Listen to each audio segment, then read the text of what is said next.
Hey freaks, welcome to my channel. If you're new here, my name is JJ, and here on my channel I talk about music and storytelling. I am both a metalhead and an author. Side note, my debut dark fantasy novel is coming out on November 14th. Just throwing that out there as a little self-promo. Can't help myself, sorry. Anyway, it is officially October, and it's officially fall, so therefore I am getting into kind of like the Halloween mood and mindset. So to do that, we need some monsters and we need some black metal. So today I'll be covering Carach Angren's 2020 album titled, I hope I don't butcher this, Franckensteina Strataemontanus. Anyway, this concept is obviously based on Mary Shelley's classic novel Frankenstein, also known as the modern Prometheus, which was written in 1818. In case you haven't read the book, it's not exactly what you might expect. Modern day we have a lot of different Frankenstein adaptations in movies and stuff, but the original story is more so it's a character study that focuses mostly on the theme of what it means to play God and what exactly makes a monster a monster. But it's really short read. I suggest you guys read it. It's short and I think you'd like it. It's a great Halloween, great October read in case you're a reader or wanting to get into some classic horror novels. Anyway, a couple things to know in case you're not familiar with the book is that this is not Frankenstein. So Frankenstein is the name of the doctor who created the monster. So this is actually Frankenstein's monster, also in the book referred to as just the demon or the abomination or the monster or Frankenstein's creation. So just clearing that up, because the story for this concept album actually follows a fictionalized version of the real-life inspiration behind Frankenstein. So Franckensteina Strataemontanus refers to Johann Conrad Dippel, whose experiments and eccentric behavior, along with his questionable belief in God, led to plenty of rumors about his life that continued long after his death. But I'll be covering that a little bit more in depth when we dive into this concept. So let's get started.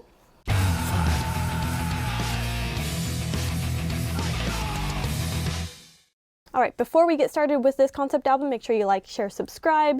If you haven't already, I also invite you to join my metalhead community. Link is down in the description.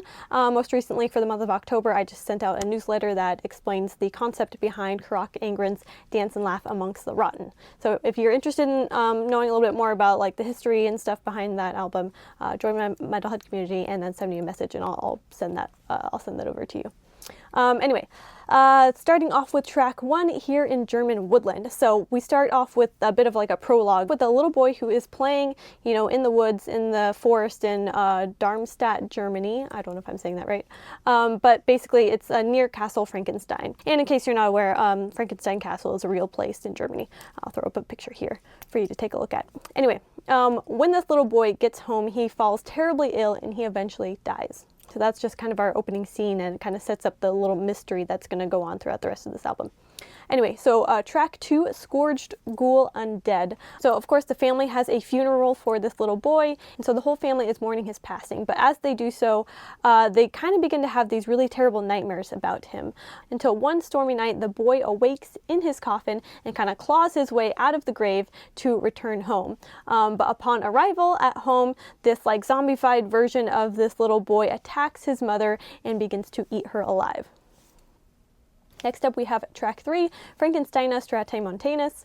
Sorry, he says that way better on the track. Anyway, this song is about Johann Conrad Dippel, like I mentioned before, who is the real-life inspiration behind Mary Shelley's Frankenstein. He was a German man born in 1673 at Castle Frankenstein. So he was exceedingly brilliant. He studied philosophy, theology, alchemy, and anatomy, and a host of other things. And in his time he created a number of different inventions, potions, concoctions, if you will. And, these concoctions could presumably, among other things, one of them was said to be able to exorcise demons. So yeah, I thought that was just kind of a fun little tidbit there. But some other examples of this sort of mad scientist version of this man was that he was obsessed with finding the elixir of life. And in his lifetime, he did supposedly claim to have found the answer, but I'll touch more on that a little bit later.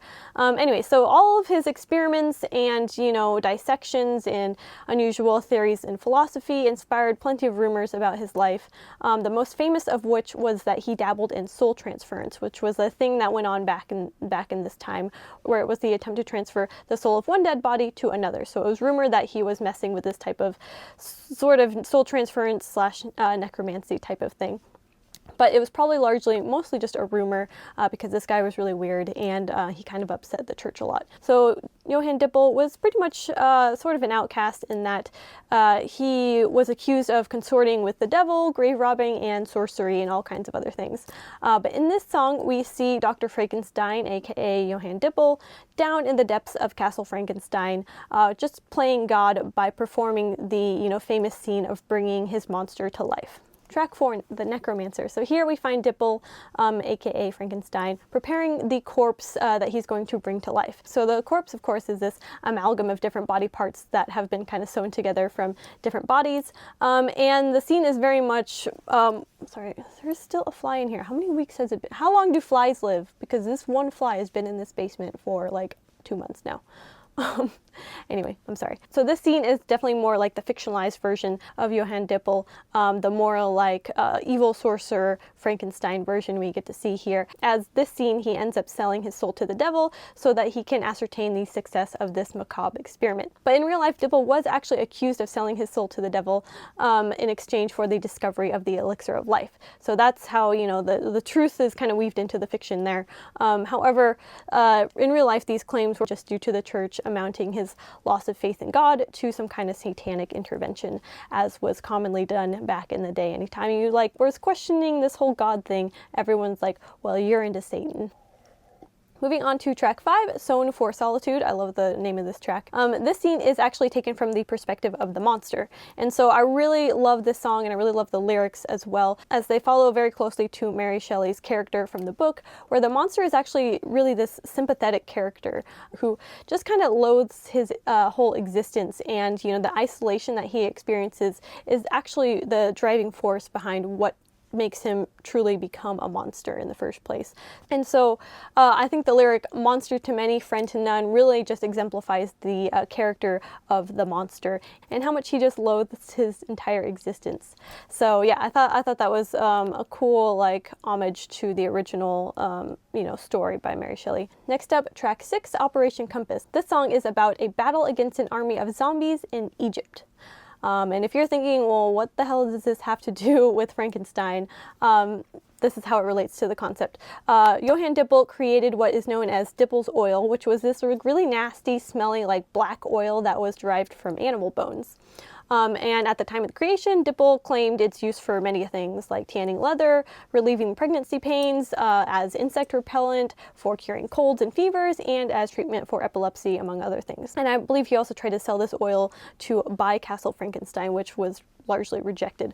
But anyway, this Dippel's oil was used for a long time after his death, but it's actually highly toxic and poisonous. But like I said, it was continually used after his death, most notably of which it was used by the British in World War II to poison the wells and, make the enemy's water undrinkable. So this little historical tidbit was, expanded upon with a little fantastical twist, in that the band made it so that, this Dippel's oil was not only a poison in the wells, it actually turned the enemy into zombies. And so now they are fighting these zombies that they created by trying to kill them. So I thought that was really cool and sort of like a genius little twist to some historical facts there.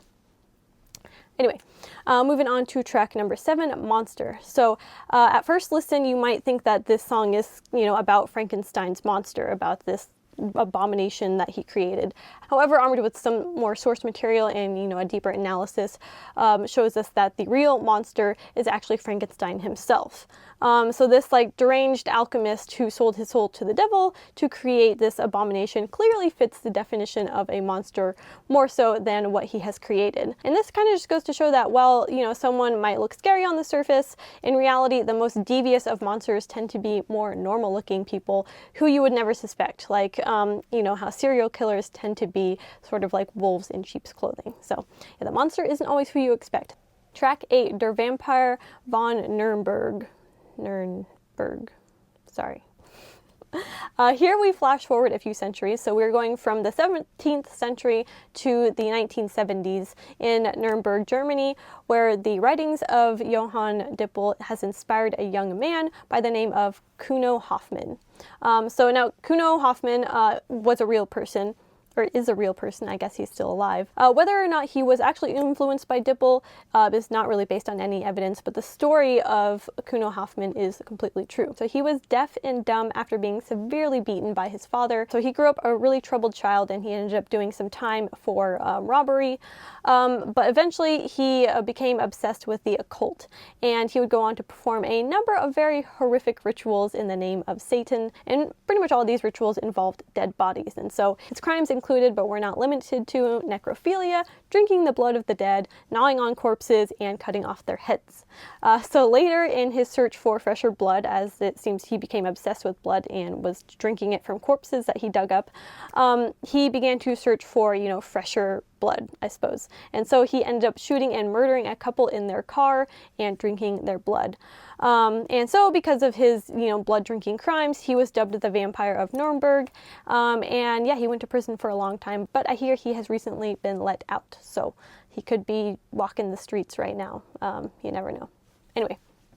Moving on. Track 9, Skull with a Forked Tongue. So here we go back to our fictionalized version of Dipple as Frankenstein, and we dive into his obsession with the elixir of life. And so here he consults the skull with the forked tongue, which is how he kind of speaks to the dead, likely in the form of some kind of demon who guides him to commit darker and darker crimes in search of a breakthrough to find this elixir of life. Until he eventually does find a breakthrough. He, gets the right concoction and successfully creates this potion that allows him to live forever. So of course he takes it right away. However, this elixir of life, of course, comes at a price, as all things do. So his body begins to rot and fall apart, but he does not die. And so, forced to live in this monstrous existence forever, he is unable to move, unable to do anything, as he slowly just decays and rots away for all eternity. And on to our 10th and final track, Like a Conscious Parasite I Roam. So here Dipple, or the conscious form of him that still exists, because, his body has long rotted away, has come to regret his dark ambitions that led him to become trapped in these, decaying form that he's in, slowly going mad over centuries and centuries. So he, sort of begs for redemption, a chance to do it all over again, but his soul has been so twisted over, centuries of going mad and everything, that he's just, this demonic entity now. So he just kind of sits and waits, unable to really leave or go anywhere. He waits for an opportunity to steal a body so that he can, be alive once more. And so now we find ourselves back at track 1, where a young innocent boy finds himself in German Woodland, where the soul of Dipple possesses his body, and he is able to walk in this world once again. And so the story kind of comes full circle here. And I thought it was a really creative way to, kind of take certain historical elements and make them a little more fantastical and a little bit more horrific, and we get a really badass monster story out of it. So yeah, let me know down in the comments what you thought of this concept album, if you have read Mary Shelley's Frankenstein, what you thought of it, and how it relates back to this storyline. Also, let me know some more facts about, the time period, about Johann Conrad Dipple. There's a number of things I didn't mention in this little short video explanation. But yeah, he's a really fascinating guy, a really strange guy, and it seems like a lot of the stories about his life, all the horror stories that we have about the things that he's supposedly done, were largely not true, but he does seem like he was kind of a crazy guy, so maybe some of them were true. I don't know. Let me know down in the comments what your thoughts are, and if you have anything to add. But yeah, that's it for this concept album. Thank you guys so much for watching. I will be doing a couple more kind of like Halloween-y themed videos this month. So yeah, stay tuned for that. And yeah, make sure you hit subscribe and join my Metalhead community. Link is down in the description. Also mark your calendars for November 14th when I release my fantasy novel titled Trials for the Haunted. I will keep you posted with a little bit more details on what the story is about and why you should read it. All right, thanks for watching, guys. Till next time.